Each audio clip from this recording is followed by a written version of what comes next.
আগে ভিডিওটা দেখুন আর নোট করবেন পুলিশ এবং সিভিক গুলো কি করছে, এটা একটু নোট করবেন, তারপরে আমি বলছি। আর এমনি আশেপাশে যারা লোক আছে সেগুলো তো দেখতেই পাবেন।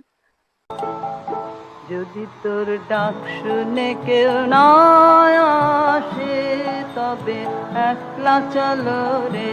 যদি তোর ডাক শুনে কেউ না আসে তবে একলা চলো রে।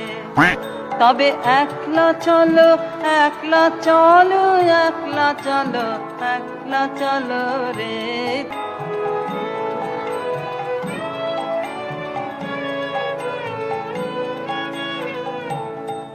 যদি কেউ কথা না কয় ওরে রে ও অভাগা, কেউ কথা না কয়, যদি সবাই থাকে মুখ ফিরায়ে সবাই। মানে এরা কাদের আটকাচ্ছে, মানে বিশেষ করে হচ্ছে এই পুলিশগুলো কাদের আটকাচ্ছে, প্রচুর লোকজন বুঝতেই পারছি, তবুও তার মধ্যে দিয়ে এরা যে দাঁড়িয়ে আছে সামনে কাদের আটকাচ্ছে আমরা কি কাউকে দেখতে পাচ্ছি না, নাকি আমাদের চোখের সমস্যা হলো আমি বুঝতে পারলাম না, বা তারা ইনভিজিবল ম্যান কি আমরা ফোনে হয়তো আমাদের ক্যামেরায় হয়তো শো করছে না, যাই হোক বুঝতে পারলাম না। যদি কেউ বুঝে থাকেন অবশ্যই কমেন্ট করবেন।